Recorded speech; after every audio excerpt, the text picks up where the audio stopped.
Bonjour, je suis Joseph Salmon, maître de conférence à Télécom ParisTech. Dans cette séquence, nous allons faire quelques rappels d'analyse. Nous allons tout d'abord revenir sur les notions de droite et d'hyperplan. Nous présenterons ensuite les éléments classiques du calcul différentiel que sont la dérivée, les dérivées partielles, le gradient et enfin la hessienne. Mais commençons par un retour sur les droites. Dans le plan classique, une droite delta est l'ensemble des points x de coordonnées x1, x2 satisfaisant a1, x1 plus a2, x2 égale c. Le vecteur a de coordonnées a1, a2 est un vecteur normal de la droite. Notez qu'une droite passe par l'origine, c'est-à-dire le point de coordonnées 0, 0, quand c est égal à 0 dans la définition précédente. On peut aussi interpréter une droite comme l'ensemble des points dont le produit scalaire avec un vecteur normal a1, a2 est constant. En dimension d quelconque, la généralisation de la notion de droite par la définition précédente définit un hyperplan. Ainsi, un hyperplan H de Rd est simplement l'ensemble des points x de coordonnées x1, xd, dont le produit scalaire avec un vecteur normal a1, ad vaut une certaine constante c. En dimension 3, on peut représenter un hyperplan et l'on retrouve la notion classique de plan, comme vous pouvez le voir sur la figure associée. Maintenant que nous avons revu la notion de droite, nous pouvons introduire celle de dérivée d'une fonction. Pour une fonction f réelle, c'est-à-dire une fonction qui va de R dans R, on dit qu'elle est dérivable en un point x étoile si le rapport f de x moins f de x étoile sur x moins x étoile a une limite quand x tend vers x étoile.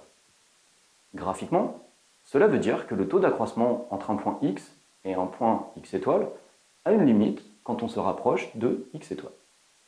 On peut voir ce phénomène sur l'exemple associé, montrant ce qui se passe quand on rapproche petit à petit x de x étoile.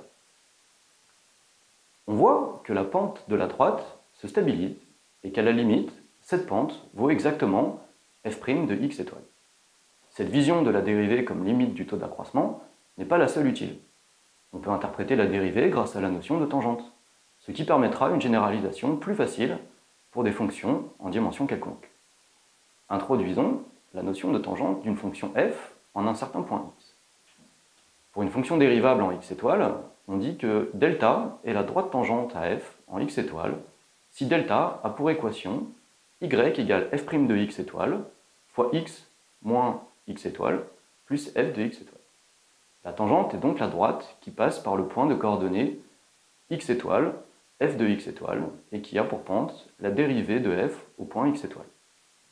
Visuellement, la tangente est une approximation linéaire, ou plutôt affine, de la fonction. Pour ceux familiers avec la formule de Taylor, l'équation précédente est l'approximation par un polynôme d'ordre 1 de la fonction f au voisinage de x étoile. Maintenant que nous avons revu la définition de la dérivée d'une fonction, rappelons quelques éléments basiques sur les fonctions dites dérivables, c'est-à-dire les fonctions qui sont dérivables en tout point. Tout d'abord, il est facile de montrer que la notion de dérivation est linéaire. En effet, si l'on prend deux fonctions dérivables, f et g, et si l'on prend deux nombres réels, alpha et bêta, alors la dérivée de alpha f plus bêta g est alpha fois la dérivée de f plus bêta fois la dérivée de g. La dérivée de la fonction constante est simplement la fonction nulle.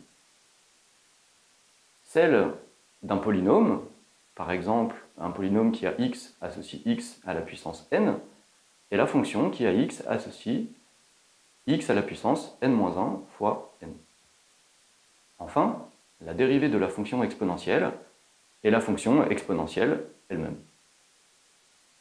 Passons maintenant au cas des fonctions à des variables prenant des valeurs réelles.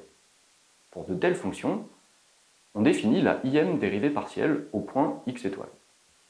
C'est la dérivée de la fonction réelle obtenue en figeant toutes les autres variables, sauf la im.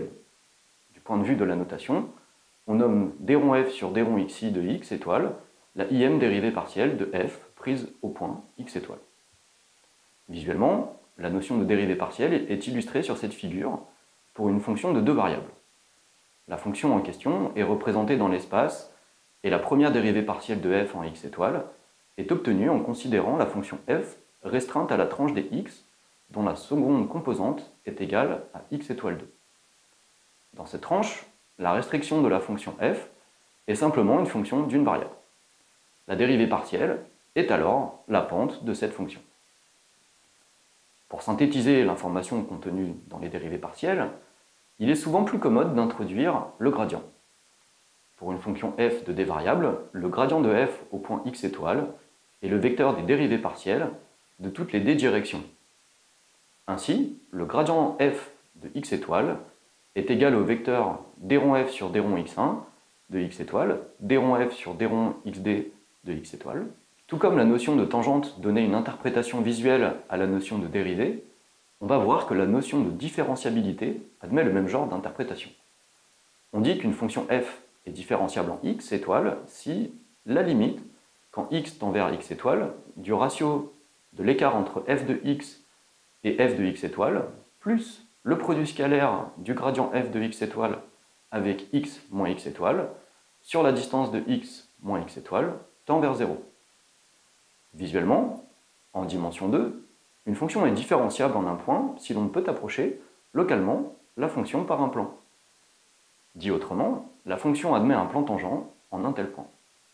Nous avons défini des dérivées partielles d'ordre 1. Nous allons maintenant voir les dérivées partielles d'ordre 2. On définit la dérivée partielle selon les directions xi et xj en un point x étoile de la manière suivante.